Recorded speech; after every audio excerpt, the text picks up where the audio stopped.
اعوذ باللہ من الشیطان الرجیم، بسم اللہ الرحمن الرحیم۔ دوستو، ہم پچھلی ایپیسوڈ کے اندر ہم نے بات کی تھی کہ احمد ابن یحییٰ ابن جابر البلازری کی جو کتاب انصاب الاشراف ہے اور دیگر ان کی کتابوں کے تعارف بھی آپ کے سامنے رکھا تھا۔ ان کی دو بڑی کتابیں اور بھی ہیں اور یہ انصاب الاشراف ہے۔ ایک عالم الانصاب تھے، یہ بہت بڑے، ان کے متعلق ہماری گفتگو جاری تھی اور ہم نے آپ کے سامنے یہ عرض کی تھی کہ جو علامہ بلازری ہیں وہ کس کیٹیگری کے عالم ہیں، اور اس کے علاوہ جو ہے ہم نے جو ہے اس کے اوپر مزید بھی ہم نے گفتگو الحمدللہ کی تھی۔ اب اعتراض جو کیا جاتا ہے، انشاءاللہ ہماری اگلی ویڈیو بھی اسی عنوان کے اوپر آئے گی، جس کے اوپر ہم تفصیل کے ساتھ سکینز لگا کر کے میں آپ کے سامنے تمام مقدمہ رکھوں گا۔ تو آج میں اس کے اوپر پھر دوبارہ سے اس کی جو ہے نا ایک پہلو کے اوپر گفتگو کروں گا۔ دوستو، علامہ بلازری اگرچہ محدث نہیں ہے، کسی عالم نے ان کو محدث نہیں کہا، لیکن انہوں نے کافی ساری روایت کی ہیں اور ان کی اپنی کتابوں کے اندر اپنی ہی سند کے ساتھ جو ہے یہ روایت کرتے ہیں، اور روایت کرنے میں ان کے یعنی استاذ ہیں، وہ جن سے روایت کرتے ہیں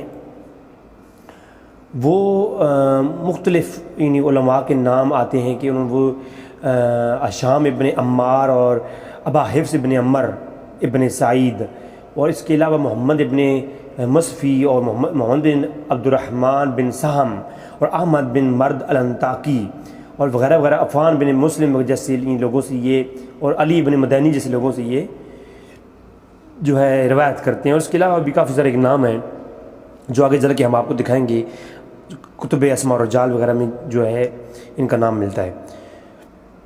لیکن ان کے بارے میں جو علماء نے لکھا کہ یہ ایک بہت بڑے عالم انصاب اور شاعر، ادیب، مورخ، اس طرح کے شخص تھے، اور انہوں نے اپنی جو کتاب لکھی انصاب الاشراف، یہ بھی کوئی حدیث کی کتاب نہیں لکھی، بلکہ انہوں نے جو کتاب لکھی ہے وہ کس ٹاپک پر ہے؟ یہ انصاب کے متعلق ہے۔ اب انہوں نے انصاب کے بڑے عالم تھے، اور انہوں نے اس کے اندر جو روایت لائے ہیں وہ امیر معاویہ رضی اللہ تعالیٰ کے اگینسٹ جو روایت پیش کی جاتی ہے کہ حضرت امیر معاویہ رضی اللہ تعالیٰ عنہما آپ جو ہے آپ کی وفات حالت کفر میں ہوئی ہے، اور وہ روایتیں پیش کی جاتی ہیں۔ عبداللہ بن عمرو آج سے جو روایت ہے کہ اللہ کے رسول صلی اللہ علیہ وسلم نے ارشاد فرمایا کہ عبداللہ بن عمرو آج فرماتے ہیں کہ میں پاس تھا کہ اللہ کے رسول نے فرمایا کہ ابھی ایک شخص آنے والا ہے جو ملعون ہے، اور اس کی جو موت ہے وہ ایمان پر، میری ملت پر واقع نہیں ہوگی۔ اور جب یہ حضور نے ارشاد فرمایا تو عمرو بن عاص کہتے ہیں، عبداللہ بن عمرو عاص کہتے ہیں کہ میں پریشان ہو گیا اور مجھے بے چینی لاحق ہو گئی کہ کہیں میرے والد صاحب ابھی گھر گئے ہیں کپڑے چینج کرنے کے لیے یا وضو کرنے کے لیے، اور مختلف روایتیں ہیں، وہ انشاءاللہ آگے چل کے آج میری بات ہوگی، تو کہیں میرے والد صاحب ہی واپس نہ آ جائیں اور اللہ کے رسول کی اس بعید کا مستاق نہ ہو جائیں۔ میں بڑا پریشان ہو گیا، حتیٰ کہ میں کبھی باہر آتا کبھی اندر جاتا۔ پھر اسی اسنا میں نے دیکھا علامہ بلازری جو روایتیں لاتے ہیں ان میں یہ نام ہے کہ فطلع معاویہ، کہ میں نے دیکھا کہ وہ ملعون شخص جس کی حالت کفر میں موت ہوگی وہ معاویہ ہے۔ اب یہ روایت جو ہے 279 ہجری میں گزرنے والے احمد ابن یحییٰ ابن جابر البلازری جو کہ بالکل منفرد ہیں روایت کرنے میں، اس کے علاوہ کسی نے بھی اس طریقے سے روایت نہیں کیا۔ دیگر اقوال کے اوپر ہماری آج بالکل اس ٹاپک پر ہماری بالکل تفصیلی گفتگو ہونے والی ہے۔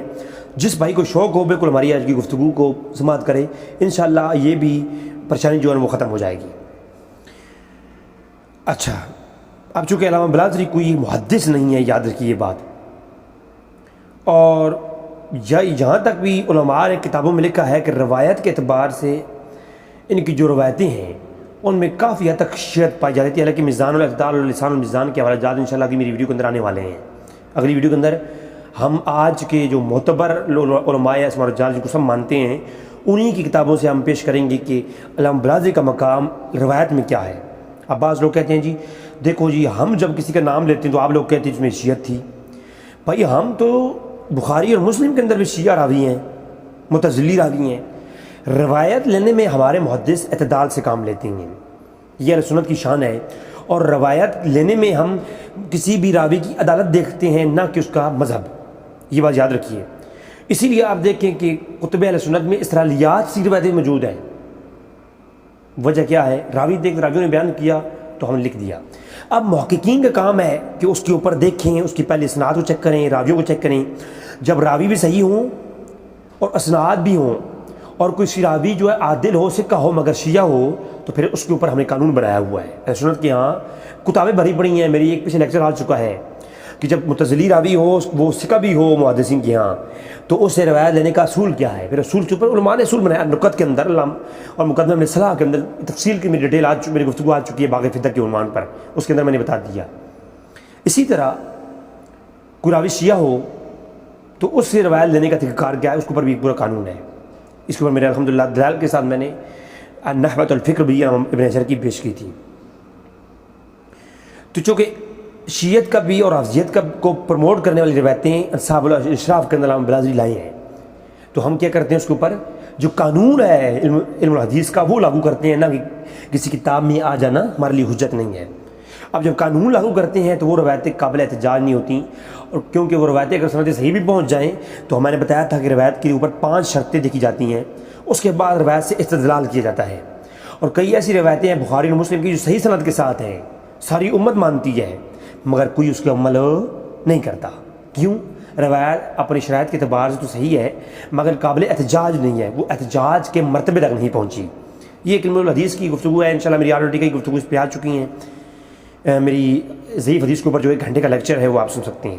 اچھا، علامہ بلازری جب انصاف الاشراف کے اندر یہ روایت لاتے ہیں، اب اس کے اوپر ایک قانون سن لیں.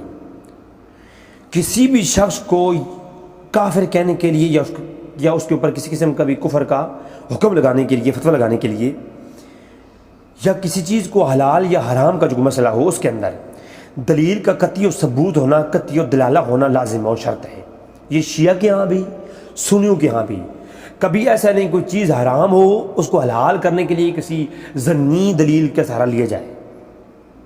کسی چیز کی ظنی دلالت موجود ہو اور اس کو آپ حلال کرتے پھریں، اس دلیل کے اوپر ہرگز نہیں، ایسا نہیں ہو سکتا.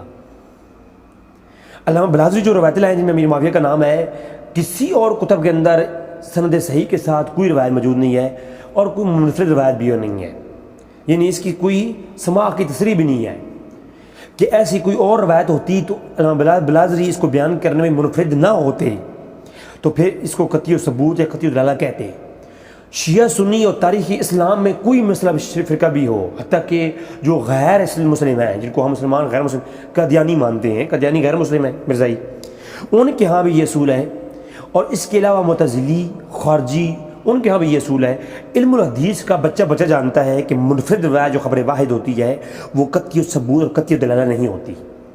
پہلی بات تو یہ ہے کہ ان روایتوں کا مقدمہ آگے میں سندوں میں بات کروں گا، میں مکمل انشاءاللہ علمی آپ کی جو طبیعت ہے اس کو بھی انشاءاللہ تعالیٰ پوری سیر کرنے کی کوشش کروں گا.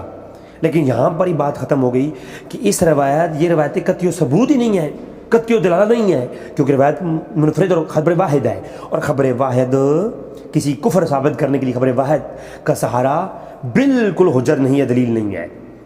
ایمان اور کفر میں اور حلال حرام میں خبر واحد سے احتجاج اور اس سے استدلال کرنا جہالت کے سوا کچھ بھی نہیں ہے. کہ اور وہ بھی کسی صحابی کے کفر، کسی کوئی صحابی ہو اور اس سے کفر ثابت کر رہے ہیں خبر واحد سے، اس سے بڑی جہالت دنیا میں ہے ہی کوئی نہیں. تو مقدمہ تو یہاں پر ہی ختم ہو گیا. جس مقدمے کے اوپر اتنی بڑی دلیل دی جاتی ہیں وہ مقدمہ ختم ہے، کیونکہ یہ پوری کائنات کے اندر شیعہ سنی سب جانتے ہیں کہ علامہ بلازری کے علاوہ معاویہ کے نام والی روایت کہیں اور نہیں ہے جس میں اللہ کے رسول کی مرفوع روایت ہو اور اس میں امیر معاویہ کا نام ہو. وہ خبر واحد ہے جو بلازری لائے ہیں، اور وہ بلازری محدث بھی نہیں ہے. اچھا، یہ تو ایک بات ہو گئی. دوسری بات، یہ بلازری کو بلازری کیوں کہتے ہیں؟ تھوڑا سا میں اس کے اوپر ڈال دیتا ہوں.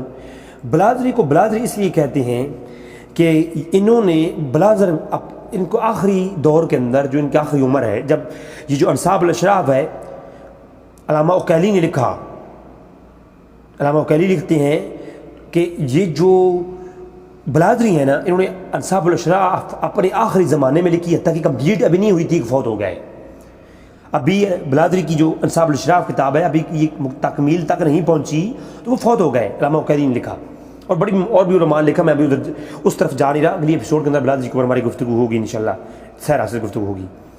لیکن جب بلازری نے یہ لکھ رہے تھے تو آپ فوت ہو گئے. اب فوت کیسے ہوئے؟ اس وقت آپ کی حالت کیا تھی جس وقت یہ کتاب لکھ رہے تھے؟ ذرا آپ کی کیفیت بھی دیکھ لیں. پہلی بات تو یہ خبر واحد ہے. دوسری بات کہ یہ روایت لکھنے والا جو خود راوی ہے اس کی اس ٹائم جس وقت انہوں نے کتاب مرتب کی اور یہ روایتیں اکٹھی کر رہے تھے اس وقت آپ کی حالت دماغی کیا تھی؟ اب وہ آپ دیکھیں. میرے سامنے کتاب ہے الوافی والوفیات. الوافی علامہ صفدی کی کتاب ہے. ایبک صفدی بہت بڑے امام گزرے. انہوں نے ایک پورا باب قائم کیا. ابو الحسن بلازری احمد ابن یحییٰ جابر البلازری. یہ 1331 نمبر جو ہے ان کا یہ نمبر ہے میرے پاس. یہ کتابیں جس کو بھی چاہیے ہوں میرے بھائی کو میرا واٹس ایپ نمبر موجود ہے. مجھے ایک ٹیکسٹ میسیج کریں.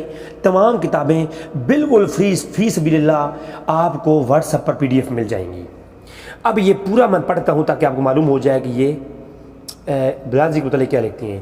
لکھتے ہیں جی احمد ابن یحییٰ بن جابر بن داؤد البلازری ابو الحسن کہ ان کے متعلق جو ان کا ترجمہ وہ یہ ہے کہ وکیل ابو بکر البغدادی ان کے متعلق کہا ہے. آگے میں بڑی ابن اسحاق دمشقی اور تاریخ دمشق اور شام کے واسطے سے ان کے سما کن سے ہے وہ ساری گفتگو کی. آخر میں جا کے کہتے ہیں کہ فہرست ابن ندیم کے اندر بھی ہے اور دیگر کتابوں کے حوالے سے لکھتے ہیں کہ وہ وسوس الآخر آخری زمانے میں وسوسوں کا یعنی آخر العمر ہو ان کو آخری عمر کے اندر وسوسوں کا شکار ہو گئے تھے یعنی نفسیاتی مریض ہو گئے تھے. پھر کیا ہوا کہ بشربہ بلا ذرو انہوں نے پھر کیا کیا علی غیر معرفت انہوں نے بلازر پی لی اور ان کو علم نہیں تھا کہ یہ بلازر ہے. یعنی ذاتی بات دماغی حالت یہ تھی ایک مشروب پی لیا اور ان کو اس کے بارے میں علم بھی نہیں تھا. ان کی دماغی کیفیت آخری عمر میں یہ تھی اور بلازر پی لی اور ان کو کیا تھا جنون تھا وسوسہ تھا اور یہ ان کو بیماری تھی آخری عمر میں یعنی آخری عمر میں ان کو وسوسہ ہو گیا تھا اور انہوں نے بلازر پی اور کیا ہو گیا ان کو اس کی معرفت نہیں تھی. اور وکان احمد ابن یحییٰ جابر جو جابر تھا اس کو آخری عمر میں یہ ہوا. اس سے پہلے ان کے اس کے بارے میں جو بات ہے وہ کیا ہے وکان احمد ابن یحییٰ ابن جابر عالمن ایک عالم تھا فاضلن فاضل تھا شاعرن ایک شاعر تھا و روایتن نصابہ کہ ایک عالم النصاب تھا جیسے کہ یہ کتاب لکھی نا انصاب الاشراف تو یہ عالم انصاب تھا کوئی محدث روایت کا عالم نہیں تھا. وکان مع ذالک کثیر ان کے بارے میں بہت ساری لیکن جب یہ اتنا بڑا عالم تھا لیکن اس کے بارے میں مشہور یہ ہے کہ حجاء بزی اللسان الاخذ الام اراد الناس اس کی بارے میں روایت کے اعتبار سے گندی زبان مشہور ہے. اب یہ لفظ میرے نہیں ہے الوافی علامہ صفدی کے ہیں. وہ کہتے ہیں کہ بارے میں مشہور ہے کہ گندی زبان سخت زبان استعمال کرتے تھے اور ان کی زبان سے جو ہے ایسے الفاظ صادر ہوتے تھے جو کہ ناقابل قبول ہوتے ہیں. ٹھیک ہے. اور فتناول حبل بن سلیمان بن وہاب لما درت فمزقعوا من قوله فی کانت یعنی اس کے بارے میں صاف لکھا گیا ہے کہ علماء نے کہا ہے کہ ان کے پاس لوگوں نے بیٹھنا چھوڑ دیا تھا. علامہ بلازری کے پاس آخر عمر میں لوگوں نے بیٹھنا میں علامہ بلازری کو ایک عالم مانتا ہوں ادیب مانتا ہوں. ان کی بہت زبردست کتابیں ایک اور کتابیں ہیں اس کا بھی تعارف اگلی ایپیسوڈ میں آ رہا ہے. تو میں جو ہے عالم مانتا ہوں لیکن روایت کے اعتبار سے دیکھیں نا کئی راوی سکہ ہوتے ہیں کئی راوی بڑے معتبر امام ہوتے ہیں لیکن علم و روایت میں وہ ضعیف ہوتے ہیں. ضعف روایت کے اعتبار سے ہونا کوئی ان کی شان میں ان کی ذات میں کوئی یہ نقص جو ہے نا وہ نقص نہیں ہے. یہ نقص نہیں ہے کہ یہ کسی کے اندر نقص عیب نہیں ہے یہ کیوں کسی کو ضعیف کہہ دینا نقص نہیں ہے. تابعین میں کتنے بڑے تابعین ہیں لیکن ان کے بارے میں کہتے ہیں یہ ضعیف ہے روایت کرنے میں. تو روایت کرنے میں ضعیف ہو سکتے ہیں. بات سمجھا رہی ہے نا یہ چیز ہے. تو یہ آپ کے سامنے میں نے آپ کو کہا کہ یہ جو ہے میرے پاس پہلا حوالہ تھا الوافی کا. پھر تاریخ اسلام علامہ ذہبی کیا کہتے ہیں اس کے ان کے بارے میں. انہوں نے یحییٰ ابن جابر بلازری احمد ابن یحییٰ بلازری کا جو باب قائم کیا. بلازری کے متعلق جناب علامہ ابن ذہبی لکھتے ہیں کہ ابو بکر ادیب صاحب التصنیف اس تصنیف لکھنے والے بہت ایک بڑے عالم اور محدث ہیں. تو وہ کہتے ہیں جناب کہ ان کی شان میں کیا ہے کہ بہت سارے نام لکھے جن سے انہوں نے سنا ہے مدنی تک. ٹھیک ہے. اور کہتے ہیں جی ان کے بارے میں یا ابن ندیم یعنی فہرست ابن ندیم لکھنے والے ان لوگوں کے متعلق ساری باتیں لکھی ہیں. لکھتے ہیں کہ یہ جو تھے یہ بہت بڑے کاتب بلازری بغدادی کاتب شاعر روایت اور احد البلاغاء ایک بڑے خطیب کانا جد ان کے جو دادا تھے جابر وہ جو جابر تھے یکتب الخطیب مصر کے اندر بہت بڑے خطیب تھے اور انہوں نے کتاب جہاد کیا ہوا ہے اور اس طرح کے متعلق ان کی لکھی ہے اور ان کی ایک کتاب ہے البلدان کے نام سے مشہور ہوئی جو ان کے دادا کے متعلق منسوب ہے. پھر کہتے ہیں جو بلادری تھے وہ کیا تھے انا ابو الحسن بلادری وسوسہ فی عمر الاخر آخری عمر میں وسوسے کا شکار ہو گئے اور لانه شرب البلازر انہوں نے بلازر پی لی تھی ففسد العقل اور ان کی عقل فاسد ہو چکی یعنی ان کی جو عقل تھی وہ فاسد ہو گئی عقل ضائع ہو گئی مجنون ہو گئے. وَلَهُ فِي مَامُونَ الْمَدَاعِ الْوَجَالِسُ الْمُتَوَكِّلِ پھر لوگوں نے ان سے بھی دوری اختیار کی اور ان سے یہ معتبر نہیں رہے اس بارے میں. ٹھیک ہے اور پھر وفات پائی اسی وجہ سے. وہ ذکر ابن اسحاق ابن ندیم جو فہرست ابن ندیم ہے اس کے اندر ابن ندیم اسحاق ابن ندیم کہتے ہیں انه شرب البلازر انہیں بلازر پی علی غیر معرفت انہیں معرفت نہیں تھی فلحقہ مال حقی اللہ اکبر وشد فی مرسان اور پھر یہ بیماری اس حد تک بڑی کہ وہ مرسان میں جا کے فوت ہو گئے اسی وجہ سے. وہ مات فی وہ مرسان کے اندر فوت ہو گئے. یہ اتنا دماغ خراب ہوا کہ وہ بلازر پی لی اور بلازر پینے کی وجہ سے کیا ہوا وفات ہو گئی. اب آپ مجھے بتائیں ایک بڑے شاعر تھے ان کے شعر بھی یہاں پر لکھے ہیں علامہ زیبی نے. بات سمجھ آ رہی ہے نا. پھر ابا جعفر کے متعلق ایک اور قول بھی یہاں انہوں نے لکھا ہے کہ آخری عمر میں وسوسہ ہو گیا تھا اور پھر وہ فوت ہو گئے. اور پھر کہتے ہیں وکیلا عاش بعد ذلک ولا یسیخ پر یہ جنون ہونے کے بعد ان کی کوئی روایت معتبر نہیں ہے. ٹھیک ہے. پھر لسان المیزان دیکھیں آپ. لسان المیزان کے اندر احمد ابن یحییٰ ابن جابر داؤد البلازری صاحب تصنیف وہی ساری بات لکھی ہوئی ہے اور وہی کہا کہ وہ ایک عالم تھے وغیرہ وغیرہ سارے ابن دین کے فہرست تھے. انہیں آخری عمر میں وسوسہ فی الآخر ایام الفشد فی المرسان آخری عمر میں انہیں وسوسہ ہو گیا جنون ہو گیا ندیم فہرست میں ہے اور پھر مرسان میں یہ بیماری بڑھ گئی حتیٰ کہ پھر انہوں نے کیا کہ وکان سبب پھر اس کے سبب انہوں نے کیا کہ انہ شرب البلازر انہیں بلازر پی لی اور اس کی وجہ سے پھر کیا ہوا کہ پھر انہیں یہ بلازری کہنے لگ گئے لوگ. بلازر پینے کی وجہ سے ان کا نام بلازری مشہور ہوا. یہ بلازری ان کو کیا کہتے ہیں بلازری ان کو اس لیے کہتے ہیں انہوں نے آخری عمر میں وسوسے کی حالت میں بلازر پی لی تھی.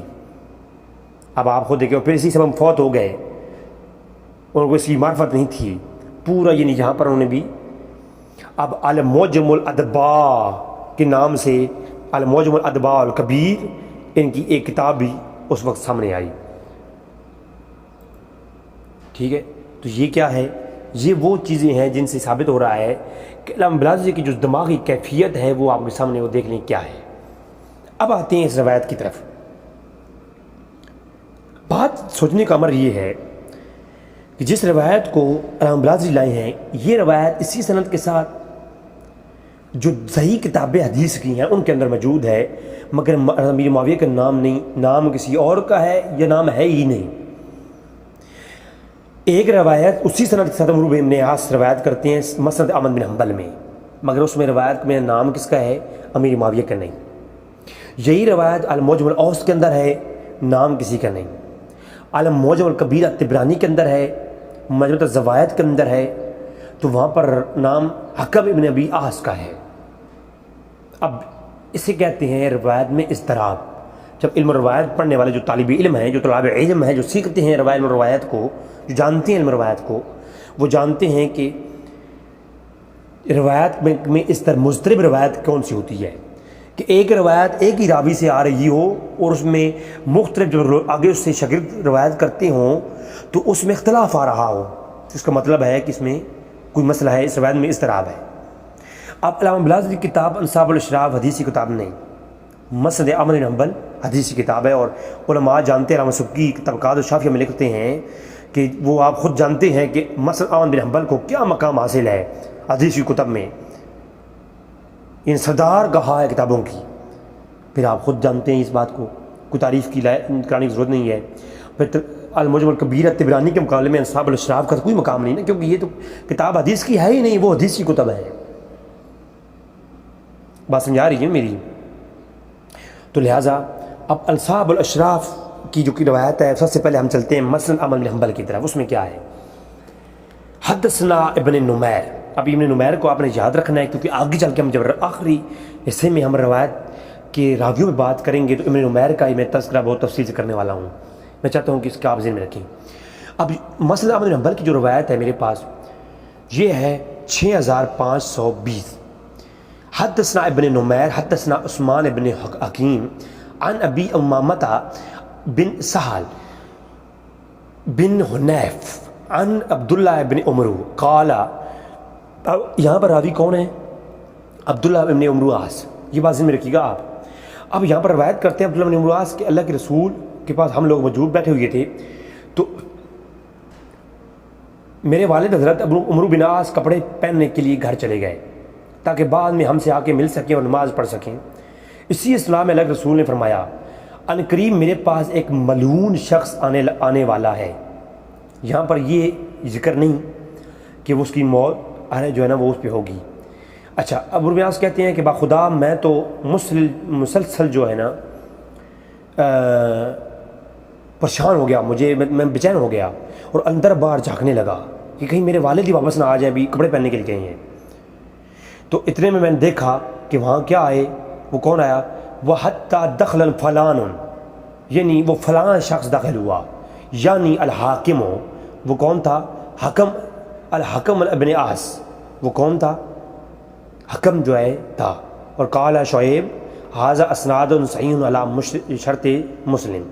تو یہ روایت صحیح کے ساتھ ہے، حالانکہ وہ اس مقابلے کے اندر اگر انصاب الاشراف کی روایت اگر رکھا جائے تو دونوں کے مقابلے میں کون سی روایت لی جائے گی؟ عمرو بن عاص کی یہ لی جائے گی. تو مسند احمد بن حنبل کی روایت سے معلوم ہوا کہ جو شخص آنے والا ہے نا وہ کون تھا؟ مسند احمد بن حنبل کی روایت میں حکم بن ابی عاص تھا. روایت بھی وہی ابن نمیر کے واسطے سے احمد بن حنبل لائی ہے. اب اسی روایت کو آپ دیکھیں امام طبرانی المعجم الاوسط کے اندر بھی لاتے ہیں، بلکہ المعجم الاوسط کے اندر اسی کے ساتھ ملتی جلتی ایک اور روایت بھی ہے جو نافع سے ہے کہ انہوں نے فرمایا کہ اللہ کے نبی نے مقام حجر پر تھے تو اللہ کے رسول نے فرمایا کہ ایک شخص ہے جس کی پوچھ میں اس کی نسل میں ایک ایسا شخص ہوگا جو میری امت کے لیے لاقت ہے. پھر کیا ہوا؟ حکم بن ابی عاص وہاں سے آ گیا. کون گزرا؟ حکم بن ابی عاص گزرا. اسی طرح المعجم الاوسط کے اندر ایک اور روایت ہے کہ ایک شخص آنے والا ہے جس کی موت میری ملت پر نہیں ہوگی. تو وہ کون ہے؟ تو فرمایا کہ حضرت عبداللہ بن عمرو فرماتے ہیں کہ میں پریشان تھا کہ میرا والد نہ آ جائے، کیونکہ وہ ابھی بھی گھر گئے تھے، واپس آ جائیں تو کہیں وہ نہ آ جائیں. تو میں نے دیکھا کیا ہوا کہ وہ غیر فی، کہ وہ والد صاحب نہیں تھے، کوئی اور تھا. تو اس کا مطلب کیا ہوا کہ یہاں پر میرے معاویہ کا نام نہیں، کسی کا بھی نام نہیں. انہوں نے کہا کہ پھر کوئی فلاں کوئی اور شخص تھا، جبکہ نام آیا یہاں پر تو کس کا آیا؟ حکم بن ابی عاص کا آیا. اسی طرح یہ روایت جب مسند احمد بن حنبل کے اندر ہے تو اس کے اندر کیا ہے؟ حکم بن ابی عاص کا نام ہے. اب اسی طرح آپ دیکھیں آگے تو مزید آپ آگے چلیں تو آپ حیران ہو جائیں گے کہ یہ صرف بات یہاں پر رکتی ہی نہیں ہے. انصاب الاشراف برادری کی جو روایتیں ہیں نا ان میں بہت سارا اس طرح سے اختلاف ہے. کئی ایک اور روایتیں بھی ہیں. اور پھر ایک اور بات یہاں پر ایک زور و شور سے کی جاتی ہے، وہ یہ کی جاتی ہے جی کہ مسائل امام احمد بن حنبل میں اسحاق بن ابراہیم ابن حنی نشاپوری کی روایتیں موجود ہیں. حالانکہ اسحاق بن ابراہیم بن حنی کے اوپر میرا کلپ آئے گا.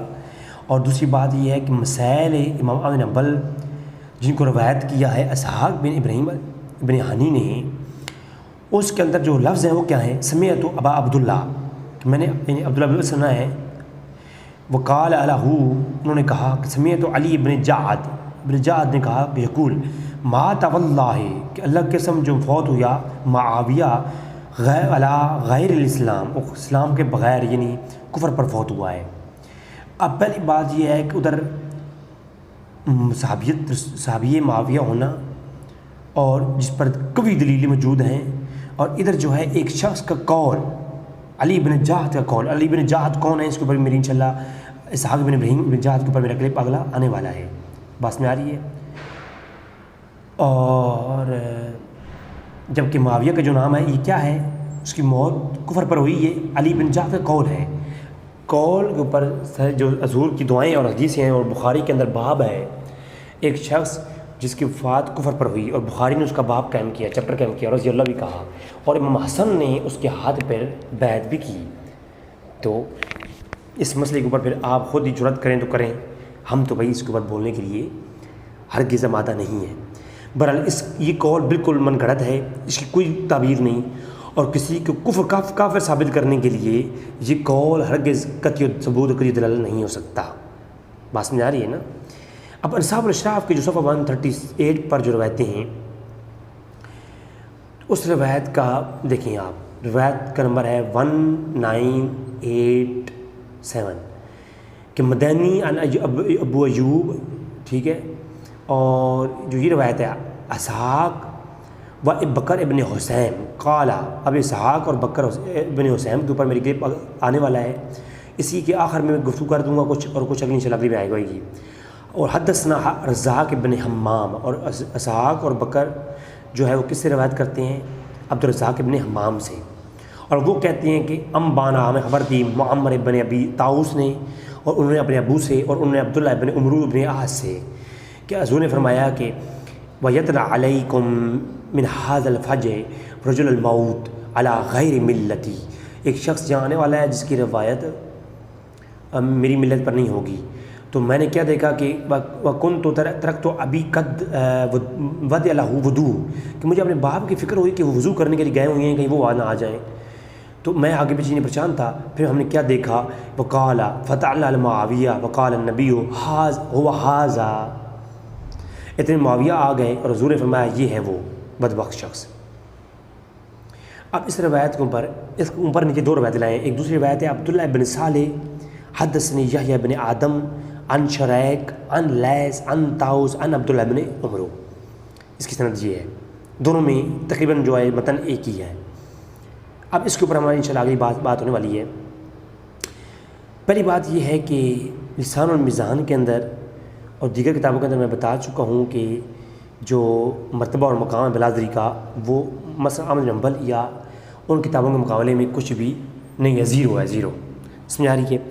تو اگر یہ بات یہاں تک مان لی جائے تو کسی کو کافر کہنے کے لیے دلیل کا قطعی ثبوت ہونا ضروری ہے، اور کسی حدیث کی کتب میں روایتیں ملتی نہیں ہیں. یہ روایت انصاب کی کتب میں، روایت نصاب کی کتب میں جو ہے وہ یہ روایت ملی، اور یہ بھی روایت بھی سند کے اعتبار سے حیثیت کیا ہے اب وہ ہم دیکھتے ہیں، آپ کے سامنے رکھتے ہیں.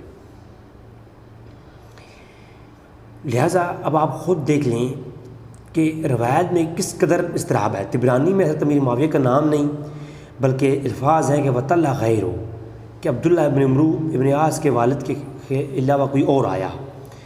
اس کے علاوہ آپ دیکھیں جب اس روایت کو امام حیثمی نے لکھا الطبرانی کے حوالے سے تو کہتے ہیں کہ رجال و صحیحن اور رجال و ثقہن، اور اس میں بھی لفظ کہا کہ وغیرہ، کیونکہ امیر معاویہ نہیں آئے بلکہ کہا کہ جی اللہ کے رسول نے فرمایا کوئی آنے والا ہے، تو میں نے کہا میرا والد نہ آ جائیں، تو میرے والد کے علاوہ کوئی شخص آیا.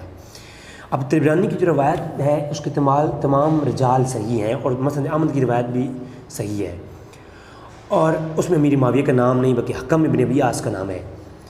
مسند احمد کی روایت جب آپ دیکھتے ہیں تو اس کے اندر بھی یہی لفظ ہے کہ حکم آیا.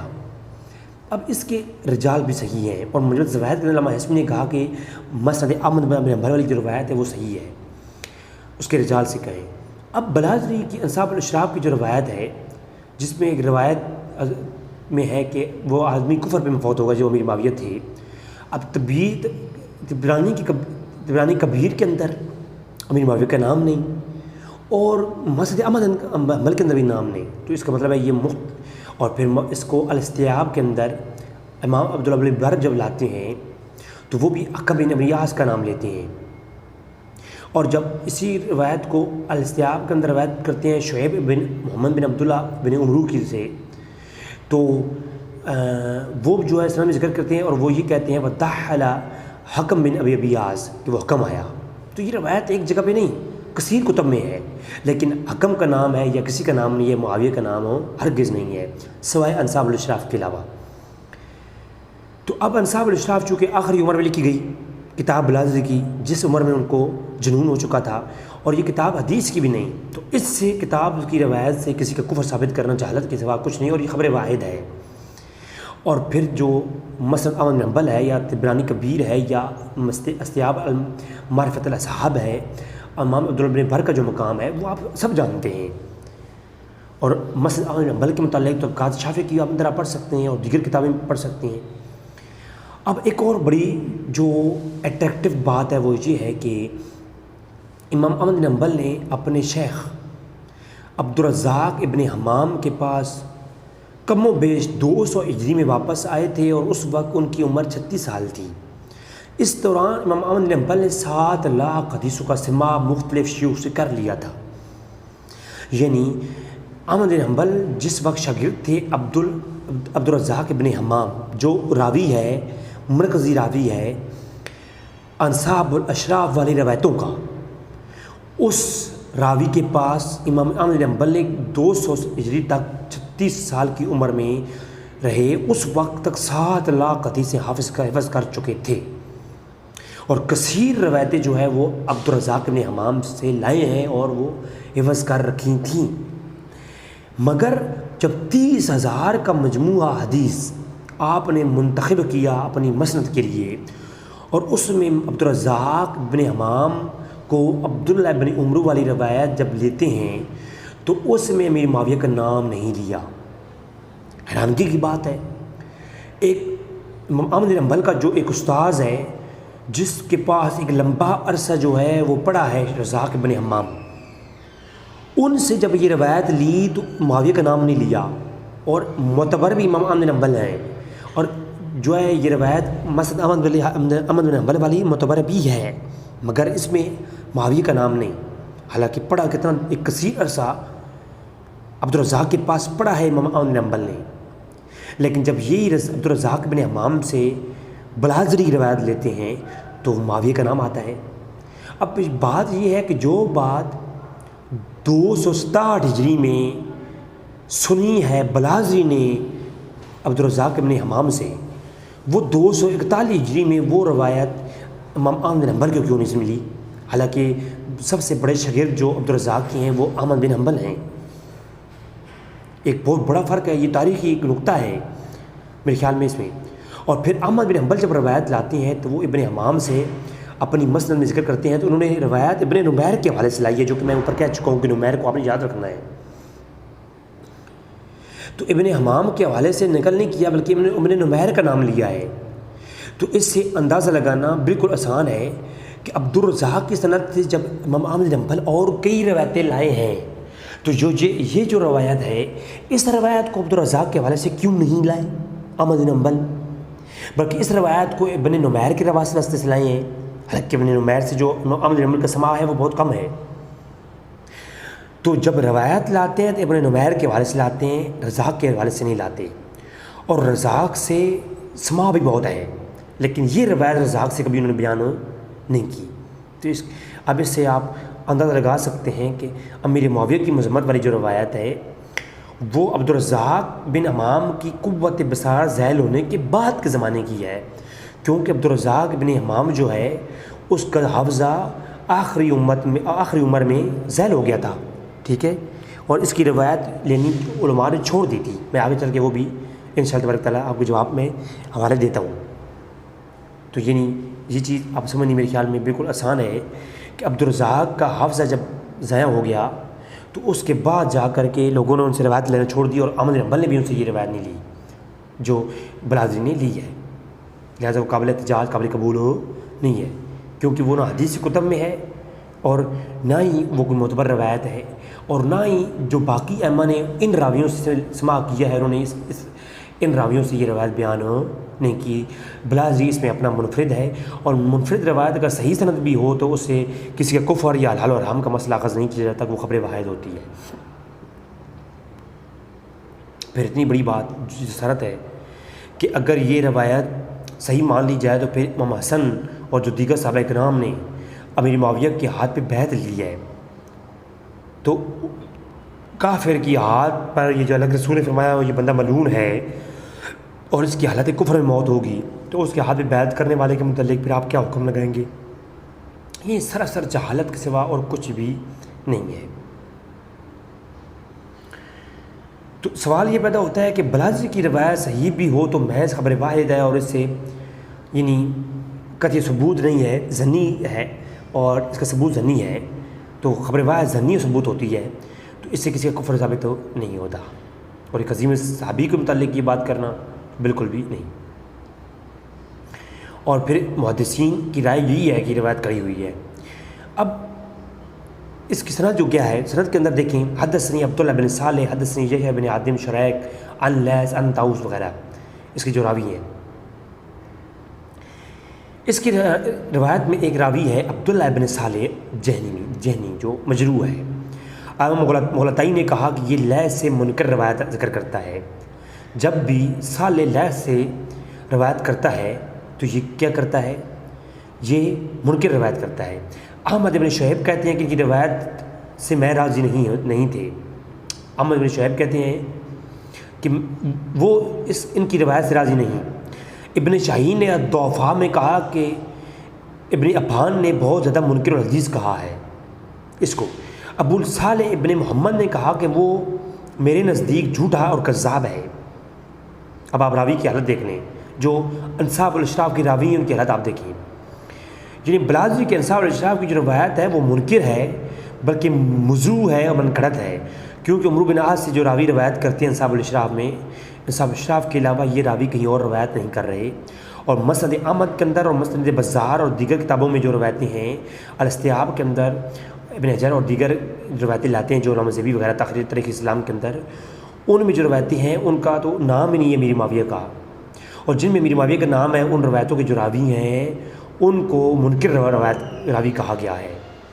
اب اس کی جو دوسری سند ہے وہ دوسری سند یہ ہے کہ اسحاق اور بکر، یہ دو شخص ابن حسین، یہ دونوں جو ہے اسحاق ابن اسرائیل اور بکر ابن حسین، یہ دونوں عبدالرزاق بن حمام کے واسطے سے روایت کرتے ہیں۔ اب پہلا راوی اسحاق کو بکر ابن حسین ہے۔ علامہ بغوی کہتے ہیں کہ جو اسحاق ابن اسرائیل ہے اور بکر ابن حسین ہے وہ سکہ اور دین کے معاملے میں اچھے تھے اور اچھے تھے، لیکن کم عقل تھے۔ کون تھے؟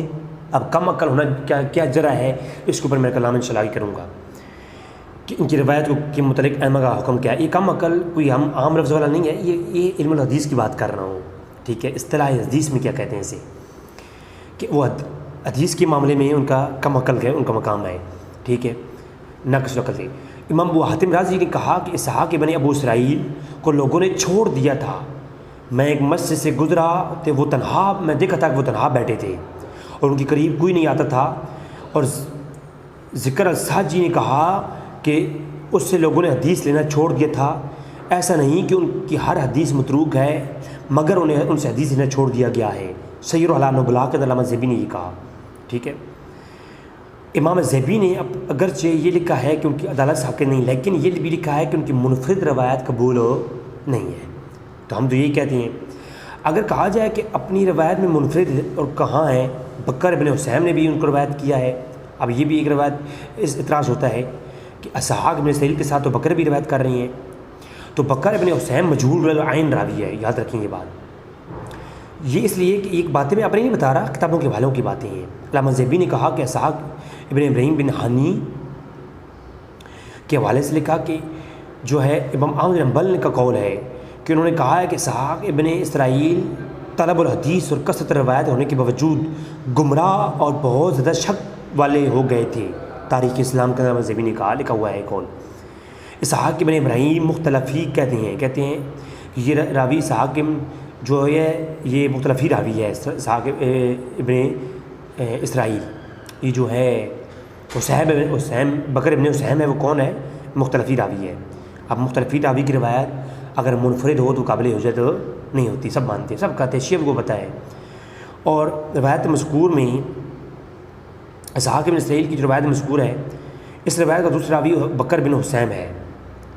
اب بکر بن حسین کے متعلق دیکھ لیں آپ، جو کہ مجہول ہے۔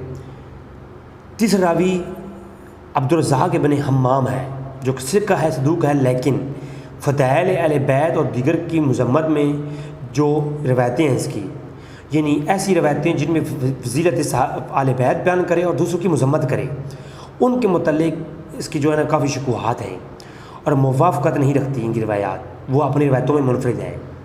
کوئی ایسی جگہ ایسی روایتیں اور نہیں کسی نے کی جو یہی اکیلا کرنے والا ایسی روایتیں ہیں۔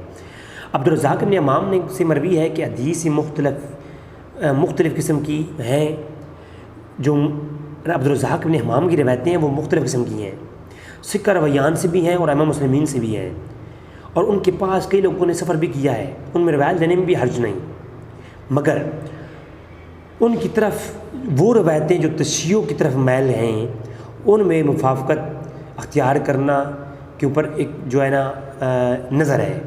الکتاب الکامل کے اندر کیا گیا ہے کہ ان کی روایتیں جو ہے لینے میں کوئی حرج نہیں، مگر ان کی روایتوں میں شیعت پائی جاتی ہے۔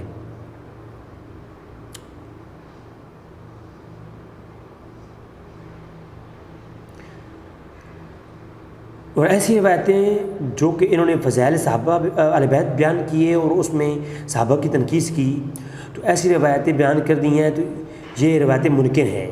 الکامل فی الضعفاء اور رجال کے اندر موجود ہیں۔ امام زیبی نے یہ کہا ہے کہ عبدالرزاق بن امام ائمہ ثقات میں سے تھے، لیکن عباس العنبری جو کہ ان کے پاس حدیث لینے گئے تو انہوں نے کہا کہ وہ جھوٹی اور کذاب روایتیں بیان کرتے ہیں۔ عباس العنبری نے کیا کہا؟ یہ جھوٹی اور کذاب روایتیں بیان کرتے ہیں۔ عبدالرزاق بن امام سے آخری ایام میں حدیث جس نے بھی سنی ہے اس نے یہی کہا ہے کہ یہ حدیث میں معتبر نہیں رہے۔ اور امام زیبی نے ابن عدی کے حوالے سے لکھا یہ منکر الحدیث ہے المغنی فی الضعفاء کے اندر۔ اس کے بعد امام زیبی نے ان سے اپنے الفاظ میں اپنی رائے پیش کی۔ اب دیکھیں ایک راوی کے متعلق مختلف رائے آ جائیں، ایک کہے کہ یہ سکہ ہے، دوسرا کہے یہ مجہول ہے، فلاں فلاں فلاں، اس طرح کی روایتیں مختلف آ جائیں قول، تو وہ مشکوک ہو جاتا ہے، اور جب تک اس کی روایت کی سماع کی دیگر تصریحات نہ ملیں تو اس کی اکیلی روایت منفرد روایت ویسے بھی قابل احتجاج نہیں ہوتی، تو اس راوی کی تو بالکل احتجاج نہیں ہوتی، وہ منقرض روایت ہوتی ہے۔ اب اتنی باتیں کرنے کے بعد زیبی اپنا جو ہے وہ یعنی اپنا موقف پیش کرتے ہیں۔ وہ کہتے ہیں کہ امام عبدالرزاق اور امام احمد نے کہا ہے کہ وہ آخری عمر میں بصارت سے محروم ہو گئے تھے اور ان سے روایت کے معاملے میں اب اعتبار نہیں ہم کرتے، اور جس نے بھی ان سے سماع کیا ہے اس کی روایت لا شیء، کوئی شے ان کی روایت کچھ بھی نہیں ہے۔ اب لا شیء کے متعلق میں آلریڈی بات کر چکا ہوں، جب محدثین کسی اسم اور جاری کتب میں لا شیء لکھ دیں تو اس کا مفہوم کیا ہے، لہٰذا ان کی روایت بھی غیر معتبر ہے، اور ان کی منفرد روایت قابل احتجاج نہیں، بالکل بھی نہیں ہوگی۔ المغنی فی الضعفاء کے اندر بھی آ گیا۔ تو معترض جس روایت کو اپنی دلیل میں پیش کیا اس کو تنہا امام رزاق نے بھی بیان کیا، کسی راوی نے ان کی موافقت نہیں کی، اور اسحاق ابن اسرائیل نے اس روایت کو عبدالرزاق ابن امام کی آخری عمر میں لیا ہے، اور یہ بات معلوم نہیں نیز امام زیبی اور امام عدی وغیرہ نے ناقدین نے حدیث کے مطابق امام عبدالرزاق ابن امام کی وہ حدیث جو مشاجرات صحابہ کے باب میں ہے کسی صحابی کی مذمت میں ہے اور وہ اس میں منفرد ہیں، وہ منکر اور ناقبول کا ہی ہیں۔ تو ناظرین یہ تھی آج کی ساری گفتگو جو آپ کے سامنے میں نے پیش کی کہ یہ جو ہے روایت تو ان کا معیار یہ ہے جو لوگ پیش کرتے ہیں، اور کہ ایک صحابی رسول ایک عام مومن کو بھی کافر کہنے کے لیے روایت کا قطعی ثبوت ہونا ضروری ہے، جبکہ یہ تو روایت قطعی ثبوت ہی نہیں ہے۔ اللہ تبارک و تعالیٰ سے دعا ہے کہ اللہ تعالیٰ ہمیں سمجھنے کی توفیق عطا فرمائے۔ وما علینا الا البلاغ المبین۔